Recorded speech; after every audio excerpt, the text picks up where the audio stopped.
Good evening, everyone. Today I am here with some questions of your interference, that is wave optics. The first question today I am going to discuss is in YDSE. YDSE means Young's double slit experiment with monochromatic light. Monochromatic light use हो रही है. It means only single wavelength.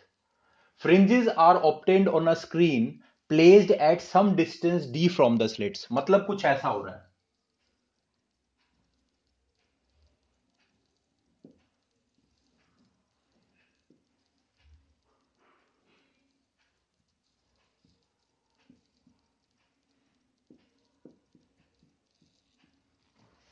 This is your screen which is at a distance capital D. और ये दो आपकी slits है S1 and S2. इनके बीच का डिस्टेंस होता है स्मॉल डी. ठीक है, जो हम नोटेशन यूज करते हैं जनरली. अब वो कह रहा है कि भाई यहां पर आपकी फ्रिंजेस बनने लग रही है स्क्रीन के ऊपर at a distance capital D.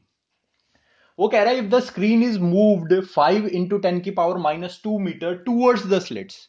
अब इस स्क्रीन को मैं स्लिट्स की तरफ मूव कर रहा हूं. और कितना मूव करने वाला हूं? 5 इंटू 10⁻² मूव करने वाला हूं. अब मैं जब मूव कर दूंगा कितना? 5 इंटू 10⁻² मूव कर दूंगा. तो आपका डिस्टेंस अगर डी था तो अब कितना हो जाएगा? डी से चेंज हो जाएगा. और चेंज होके समथिंग डी डैश ले लेते हैं, बन जाएगा. तो स्क्रीन आपकी यहां आ जाएगी.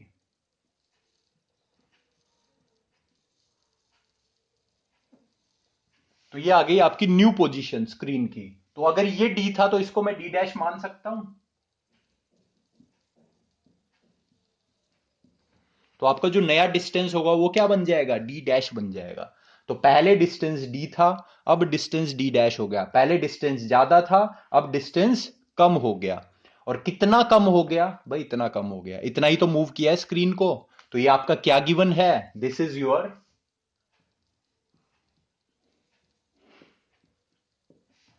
डी माइनस में डी डैश. डी माइनस में डी डैश. क्यों डी माइनस डी डैश? क्योंकि स्क्रीन को क्या किया है हमने? मूव किया है टूवर्ड्स द स्लिट. तो आपका डी जो कैपिटल डिस्टेंस डी पहले था वो थोड़ा सा कम हो जाएगा और वो डी डैश बन जाएगा. तो डी में से डी डैश माइनस करोगे तो आपका ये आएगा.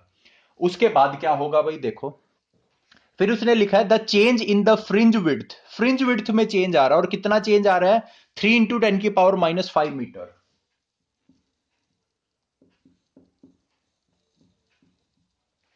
अब एक बार चेक करो फ्रिंज विड्थ. देखो,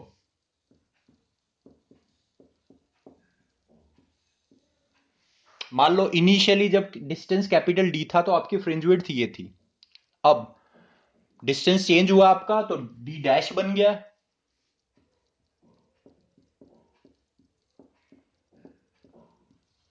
तो अब आपकी फ्रिंज विड्थ क्या बन जाएगी? ये बन जाएगी lambda D dash divided by small D. अब यहां दे रखा है आपको फ्रिंज विड्थ का चेंज. चेंज चेंज मतलब इन दोनों का डिफरेंस. अब बीटा में से बीटा डैश माइनस करे या बीटा डैश में से बीटा, ये हमें कैसे पता चलेगा? देखो यहां से डी बड़ा है. अब डी बड़ा है तो बीटा भी बड़ा होगा. यहाँ पे डी छोटा हो गया ना, डी डैश छोटा है क्योंकि स्क्रीन को टूवर्ड्स मूव किया है. तो आपका बीटा डैश भी क्या होगा? छोटा होगा. तो बीटा में से बीटा डैश माइनस कर दोगे. तो ये आपको गिवन है बीटा डैश. अब उसके बाद क्या है? If the distance between the slits is 10⁻³ ये देखो स्मॉल डी गिवन है 10⁻³.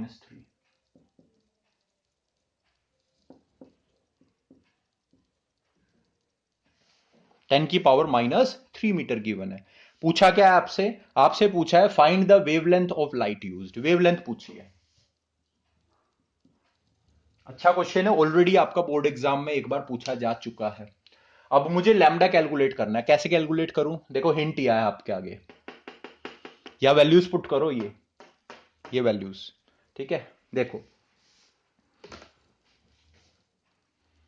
अब ये रब कर रहा हूं मैं फिगर. तो आपका beta minus beta dash equal to ये है. तो बीटा की वैल्यू थी, उसमें से मैं माइनस करूंगा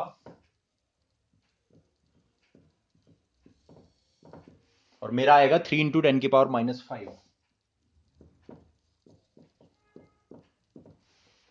ठीक है. अब मुझे लैम्डा कैलकुलेट करना है। देखो क्या क्या कॉमन आ जाएगा, पहले कॉमन ले लो। देखो लैम्डा अपॉन डी कॉमन आ जाएगा।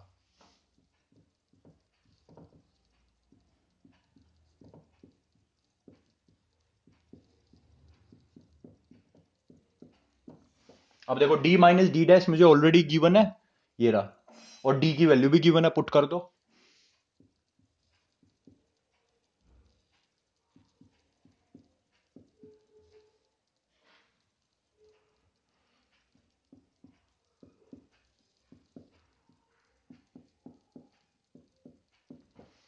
ये आ गया।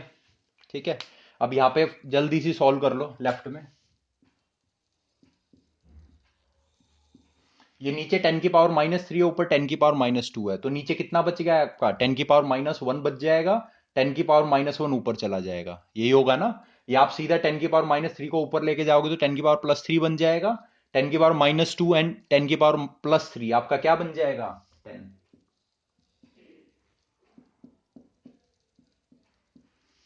ये आ गया। अब ट्रांसफर कर दो।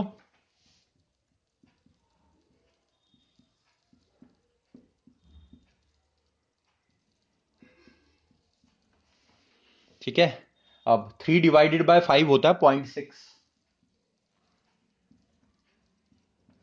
और ये 10 नीचे है, ऊपर जाके 10⁻1 बच जाएगा। 10⁻5 और 10⁻1 हो जाएगा आपका 10⁻6। यूनिट बनेगी मीटर। अब ये 0.6 है, इसको मैं लिख सकता हूं ना, यहाँ पे 10⁻7 बन जाएगा, 6/10 बन जाएगा ना ये। तो आपका बन जाएगा 6 into metre. This will be your answer. आप अगर चाहो तो इसको एंगस्ट्रॉम में भी चेंज कर सकते हो। एंगस्ट्रॉम में चेंज करने के लिए आपको यहाँ पे क्या करना पड़ेगा, 1000 से मल्टीप्लाई कर दो, 1000 से डिवाइड कर दो, 10⁻10 बन जाएगा। तो अगर आप एंगस्ट्रॉम में चेंज करते हो तो एंगस्ट्रॉम में आपका इसका आंसर बन जाएगा।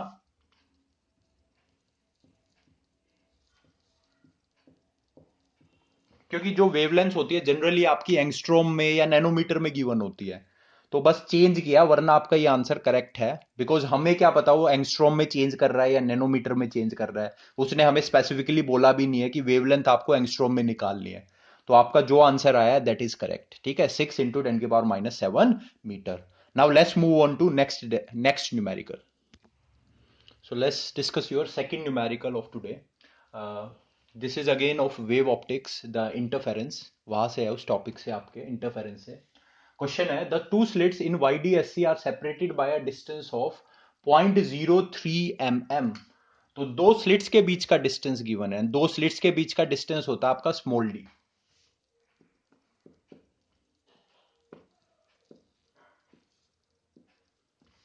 mm गिवन है, मिलीमीटर तो इसको पहले चेंज कर लो। मिलीमीटर को मीटर में चेंज करते हैं तो कितना, 1000 से डिवाइड करना पड़ेगा आपको, तो बन जाएगा 10⁻³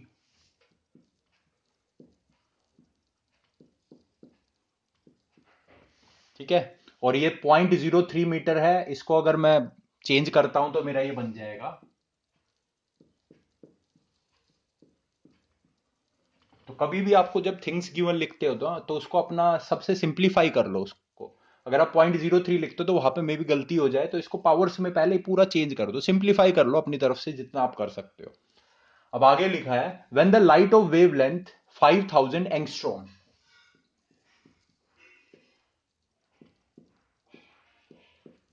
एंगस्ट्रॉम का मतलब 10⁻10 मीटर।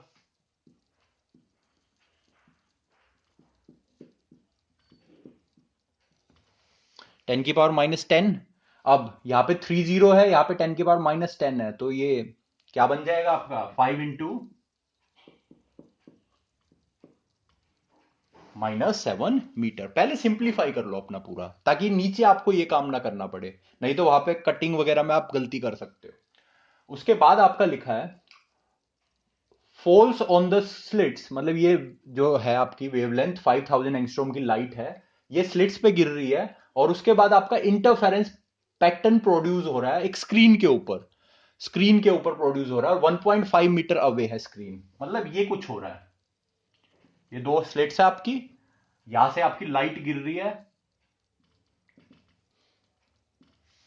इनके ऊपर, और आप पे एक पैटर्न प्रोड्यूस हो रहा है स्क्रीन पर। ये स्क्रीन आपका यहां कहीं आपका एक पैटर्न प्रोड्यूस हो रहा है। तो स्क्रीन कितनी दूर है? 1.5 मीटर। इसका मतलब कैपिटल डी गिवन है। 1.5 का मतलब 10⁻⁻1। 15 इंटू में -1 मीटर। सिंप्लीफाई कर लो जितना कर सको। ठीक। उसके बाद आपको निकालना, find the distance of the fourth bright fringe from the central maximum. Fourth bright fringe का डिस्टेंस निकालना है। मतलब यहां पे आपका होता है सेंट्रल मैक्सिमम ओ, और यहां से आपको फोर्थ ब्राइट फ्रिंज का डिस्टेंस निकालना है, फोर्थ ब्राइट फ्रिंज का। तो मैंने मान लिया यहां कहीं होगा मेरी फोर्थ ब्राइट फ्रिंज, कितने डिस्टेंस पे? ये हो गया x4 मान लिया मैंने, फोर्थ ब्राइट फ्रिंज है तो फोर्थ डिस्टेंस हो गया। तो आपकी n की वैल्यू कितनी हो जाएगी? 4। n मतलब कौन सी वाली फ्रिंज पूछी है उसने? 1 2 3 4, 4 पूछी है, फोर्थ ब्राइट फ्रिंज। अब देखो ये क्वेश्चंस कैसे सॉल्व होते हैं। क्वेश्चन बड़ा सिंपल सा है, जिस बच्चे को आता है वो लाइक इसमें 1 मिनट लेगा, इस क्वेश्चन को 1 मिनट में सॉल्व कर देगा। और जिसको आइडिया नहीं है इसको सॉल्व कैसे करना है, उसको चाहे आप 1 घंटा दे दो तब भी सॉल्व नहीं होगा। तो एक बार अगर जान लिया आपने ट्रिक को कि करना कैसे है, तो बहुत सिंपली आपका आंसर निकलेगा। ठीक है। तो चलो देखो, एमसीक्यू है नहीं कि आप उसमें कोई वैसे ट्रिक लगाओगे तो आपको, क्योंकि बोर्ड में 2010 में ऑलरेडी आ चुका है, बोर्ड में आपको फॉर्मूला लिख के ही सॉल्व करना है। तो कैसे करते हैं इन क्वेश्चंस को? कभी भी आपको डिस्टेंस कैलकुलेट करने के लिए बोला हो ना, तो हमेशा आप सहायता लोगे, you will take help from path difference. अब जब हम डेरिवेशन करते थे ना फ्रिंज विड्थ की, तो पाथ डिफरेंस का हमारा देखो ये आंसर आता था।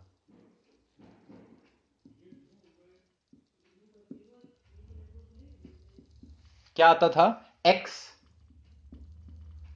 स्मॉल डी अपोन में कैपिटल डी, यही बनता था पाथ डिफरेंस। अब देखो, वो यहां ब्राइट फ्रिंज की बात कर रहा है, और ब्राइट फ्रिंज के केस में पाथ डिफरेंस क्या बनता है? कंडीशंस निकाली होगी आपने कंस्ट्रक्टिव डिस्ट्रक्टिव की, निकाली होगी ना। उसमें आपको पाथ डिफरेंस निकला होगा एन लैम्डा।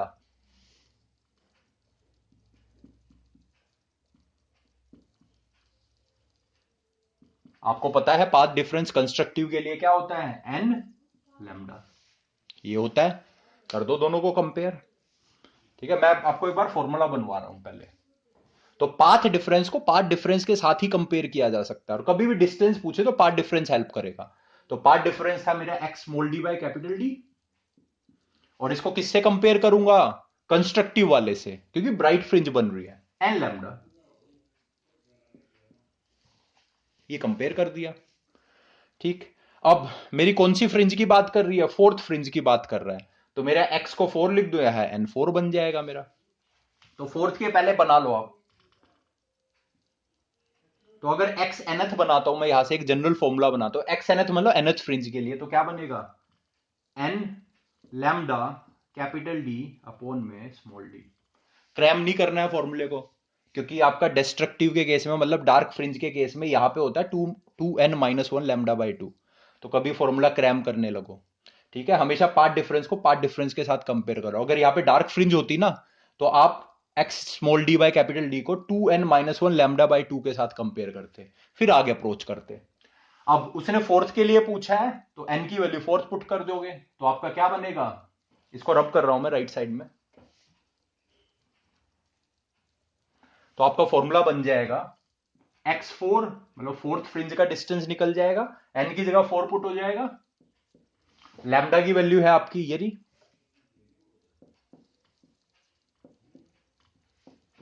कैपिटल डी की वैल्यू है आपकी ये रही। देखो, ऊपर सिंप्लीफाई करने का फायदा ये हुआ, आपकी कैलकुलेशन बड़ी इजी हो जाएगी। स्मॉल डी की वैल्यू ये रहा, 3 इंटू 10⁻⁻5। ठीक है। अब कैंसिल कर दो, कुछ हो रहा है तो ये देखो, 3 की टेबल में ये 5 पे कैंसिल हो गया। 5 5 से 25, 25 4 जा इज 100। इनटू में देखो 10⁻⁻5 है, ये 10⁻7 है, तो पहले एक बार ये ऊपर की पावर कर लो, 10⁻8 बन जाएगा, और नीचे 10⁻5। ठीक है, ये हो गया। अब 10⁻5 10⁻8 कैंसिल होंगे, आपका बन जाएगा 10⁻3। अब ये 100 है, 100 मतलब 10⁻2, ये 10⁻3 है, तो आपका सॉल्व होके आएगा 10⁻⁻1। और यूनिट क्या बनेगी? मीटर, क्योंकि डिस्टेंस की बात की है। और 10⁻⁻1 को मैं लिख सकता हूं 1/10 मीन्स 0.1 मीटर। ये आ गया आपका answer. 0.1 metre is my answer. तो ये डिस्टेंस होता है फोर्थ ब्राइट फ्रिंज का सेंट्रल मैक्सिमम से। तो क्वेश्चन बड़ा सिंपल है, बस क्लिक नहीं होता पेपर में एकदम से। तो अगर आपने एक बार एक क्वेश्चन को प्रैक्टिस कर लिया तो इस जैसे जो भी क्वेश्चन आएंगे आप इजीली उसका आंसर निकाल लोगे। एटलीस्ट आपका दिमाग चलने लग जाएगा। तो कभी भी ऐसे डिस्टेंस पूछा हो फोर्थ ब्राइट फ्रिंज का, डार्क का पूछा हो, तो आप हमेशा पार्ट डिफरेंस की हेल्प लोगे। ब्राइट पूछा है तो एन लैम्डा से कंपेयर कर दोगे, डार्क पूछा है तो 2n-1 लैम्डा/2 से। फिर एन की जो भी वैल्यू, अगर फोर्थ पूछी है तो 4 पुट कर दोगे, 5 पूछी है तो 5 पुट कर दोगे, और आपका आंसर आ जाएगा। ठीक है, आंसर मीटर में आएगा क्योंकि डिस्टेंस मीटर में होता है। Now let's move on to the next question. The next question is, this is a small question, like 2 marks का आपका बोर्ड एग्जाम्स में इसको जनरली पूछा जाता है। ऑलरेडी 2003 में, ये तो एक ईयर लिखा है मैंने, काफी बार मल्टीपल टाइम्स इसको पूछा जा चुका है। तो इस क्वेश्चन में क्या होता है, सिंपल है, इसके दो अप्रोच है, दोनों आपको बता दूंगा। एक तो छोटा सा है, बिल्कुल डायरेक्ट फॉर्मूले से हो जाएगा, और एक में आप थोड़ा सा उसको लेंथ दे सकते हो, डिपेंडिंग ऑन वेटेज कितनी है। अब अगर आप एक लाइन में ही खत्म कर देते हो तो वो एमसीक्यू नहीं है आपका, बिकॉज उसकी अगर वेटेज 3 मार्क्स है तो आपको उसको एटलीस्ट हल्का सा सॉल्व करके दिखाना होता है। अदरवाइज एग्जामिनर आपको 3 मार्क्स में से 1.5 या 2.5 देगा, कट कर सकता है। तो we will see both the approaches. देखो क्या है, सबसे पहले क्वेश्चन में पूछा क्या है, in YDSC means Young's double slit experiment, the width of the fringe is obtained with light of wavelength given है 6000 एंगस्ट्रॉम, मतलब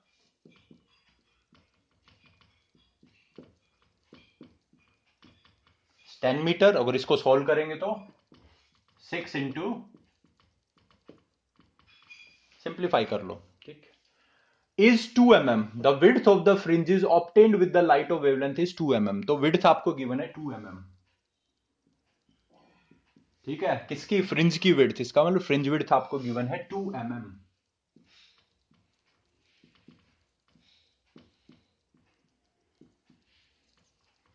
को जो मीटर में चेंज करते हैं तो आता है 10⁻³ से मल्टीप्लाई हो जाता है। आपको बोला है कि find the fringe width of the entire apparatus, sorry, if the entire apparatus is emerged in a medium of refractive index 1.33। आपको फ्रिंज विड्थ निकाल लिया, मतलब फ्रिंज विड्थ चेंज हो रही होगी, तो आपको नई फ्रिंज विड्थ निकालनी है। कब? जब मैंने पूरे अपरेटस को उठा के एक मीडियम में डाल दिया जिसका रिफ्रैक्टिव इंडेक्स है 1.33।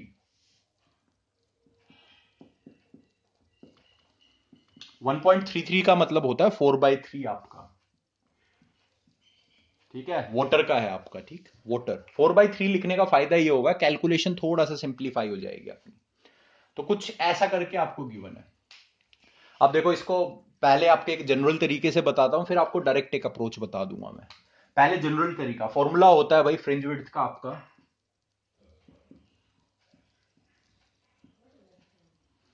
This is the formula of fringe width, lambda capital D upon में स्मॉल डी। अब आपको ना यहाँ पे कैपिटल डी गिवन है ना स्मॉल डी गिवन है, उसकी जरूरत पड़ेगी भी नहीं। क्यों नहीं पड़ेगी, देखो, ये है आपका फ्रिंज विड्थ का जनरल फॉर्मूला। मतलब जब एयर में होगा तो ये बन रही होगी आपका फ्रिंज विड्थ का फॉर्मूला। अब उसको मीडियम में लेंगे, वाटर में 1.33 है, तो फ्रिंज विड्थ आपकी चेंज हो जाएगी, फॉर्मूला बन जाएगा। अब देखो, डी और स्मॉल डी कभी चेंज नहीं होता, जब मीडियम चेंज होता है ना तो वेवलेंथ चेंज होती है। बिकॉज जो वेवलेंथ होती है ना, वेवलेंथ, ये होती है आपकी characteristic property of medium. Medium की कैरेक्टरिस्टिक प्रॉपर्टी होती है, मीडियम चेंज होगी तो वेवलेंथ भी चेंज हो जाएगी। और वेवलेंथ जब एक मीडियम से दूसरे मीडियम में जाते हैं तो कितना चेंज होती है, देखो, ओरिजिनल का 1/μ टाइम्स हो जाती है, ओरिजिनल का 1/μ टाइम्स हो जाती है। तो आपका बीटा डैश क्या बन जाएगा, lambda dash capital D upon में स्मॉल डी, यही तो बन जाएगा, यही तो बन जाएगा। अब ध्यान से देखो, लैम्डा डैश किसके इक्वल है, लैम्डा/μ के इक्वल है।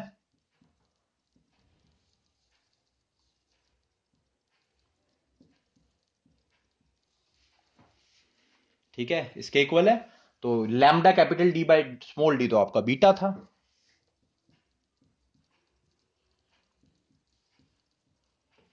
ये बन गया। तो आपका बीटा डैश क्या बन गया, 1/μ टाइम्स ऑफ ओरिजिनल बीटा। ठीक है, तो आपका नई फ्रिंज विड्थ बन गई 1/μ times of original fringe width. तो अब अप्लाई कर दो इसमें। तो ये जनरल तरीका, मतलब जब पेपर में आता है थोड़ा सा उसको सोल्व करके दिखाओ कि ये कैसे आया, डायरेक्ट फॉर्मूला अप्लाई मत करना। अब वो आप देख लेना आपका टाइम कितना है उसके अकॉर्डिंग, वेटेज कितनी है उसके अकॉर्डिंग, वरना ये एटलीस्ट करके दिखा देना। ये आपकी फ्रिंज विड्थ है, ये फ्रिंज विड्थ है एयर में, और ये जो फ्रिंज विड्थ का फॉर्मूला लिखा है, ये लिखा है मैंने मीडियम के लिए, आपके मीडियम के लिए। और फिर वहां से मैंने सॉल्व करके दिखा दिया भाई, वेवलेंथ ये बन जाती है, वेवलेंथ कभी भी मीडियम चेंज होता है तो लैम्डा बाय म्यू टाइम्स हो जाती है, तो लैम्डा डैश की जगह मैं लैम्डा बाय म्यू लिख सकता हूं, और 1/μ और साथ में lambda capital D by small D मेरा ये है, ऑलरेडी गिवन है मेरे को, तो पुट कर दिया। अब आंसर निकाल लो जल्दी सी। तो बीटा डैश क्या बन गया आपका, 1/μ टाइम्स ऑफ बीटा, और 1/μ, म्यू आपको गिवन है 4/3, पुट करोगे रेसिप्रोकल होगा उसका, आपका बन जाएगा 3/4। इंटू में बीटा कितना है आपका, 2 × 10⁻³ मीटर।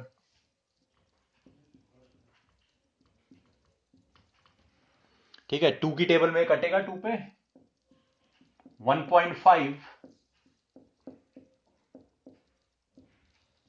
× 10⁻³ मीटर। तो आपका आंसर आ गया 1.5 × 10⁻³ मीटर, या आप कह सकते हो 1.5 mm।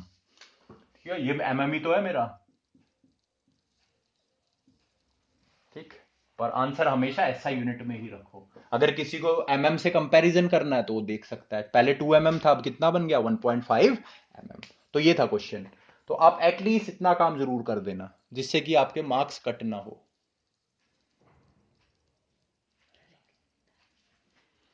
ठीक है, और मान लो आपके पास एग्जाम में टाइम नहीं है, सेकंड अप्रोच आपका क्या रहेगा, डायरेक्ट आप फॉर्मूला अप्लाई कर सकते हो। जैसे वेवलेंथ 1/μ टाइम्स हो जाती है ना ओरिजिनल वेवलेंथ की, ऐसे आपकी फ्रिंज विड्थ होती है ना, वो भी ओरिजिनल फ्रिंज विड्थ की 1/μ टाइम्स हो जाती है जब हम मीडियम चेंज करते हैं। तो अगर आपके पास एग्जाम में टाइम नहीं है, कम टाइम है, तो जल्दी से इससे कर दो, वो भी गलत नहीं होगा। इट डिपेंड्स ऑन एग्जामिनर कि वो उसको किस तरीके से देखता है, वो हाफ कट भी कर सकता है और may be hill give you full marks. But at least ये आपको पता होना चाहिए, अगर आपको किसी को एक्सप्लेन भी करना हो तो आपको चीजें आनी चाहिए। तो आपका एयर में ये है, तो मीडियम में कितना हो जाएगा, capital D small D change नहीं होंगे, क्योंकि वो चेंज कर ही नहीं रहा, बता ही नहीं रहा, अपने आप से चेंज होते नहीं है ये। तो बीटा डैश बन जाएगा lambda dash capital D by small D. Lambda dash हो जाता है आपका लैम्डा अपॉन में म्यू टाइम्स, ये आप अप्लाई करोगे तो आपका 1/μ टाइम्स ऑफ लैम्डा बन जाएगा। पुट करो उसमें values, you will get the answer. ठीक है, तो that was all for today. तो आज मैंने आपके 3 क्वेश्चंस डिस्कस किए हैं। सबसे पहला क्वेश्चन था आपका रिलेटेड टू जब हम स्क्रीन को मूव करते हैं towards the slit. Second question था आपका रिलेटेड टू, सेकंड क्वेश्चन था आपका जब हम किसी पर्टिकुलर फ्रिंज का डिस्टेंस निकालते हैं, जैसे फोर्थ ब्राइट फ्रिंज, आपका डार्क फ्रिंज का पूछ ले वो सेंटर फ्रिंज से, तो आप हमने देखा था वही हम पाथ डिफरेंस को कंपैरिजन करते हैं, x small D by capital D को कंपैरिजन करते हैं एन लैम्डा से अगर ब्राइट की बात कर रहा है, और 2n-1 लैम्डा बाई 2 से कंपैरिजन करेंगे अगर वो डार्क की बात कर रहा हो। यहां से हम डिस्टेंस मेजर कर सकते हैं। एंड थर्ड क्वेश्चन हमने देखा जब हम अपरेटस को किसी मीडियम में रख दे, मतलब एक मीडियम से दूसरे मीडियम में अपरेटस को रख दे तो फ्रिंज विड्थ पे क्या इफेक्ट होगा। तो याद रखना 1/μ टाइम्स हो जाती है, वेवलेंथ भी 1/μ टाइम्स हो जाती है, एंड फ्रिंज विड्थ भी 1/μ टाइम्स हो जाती है, and you will get the answer. Okay, so see you in next video. Till then, if you have any doubt you can ask me in the comment section. Thank you and have a nice day.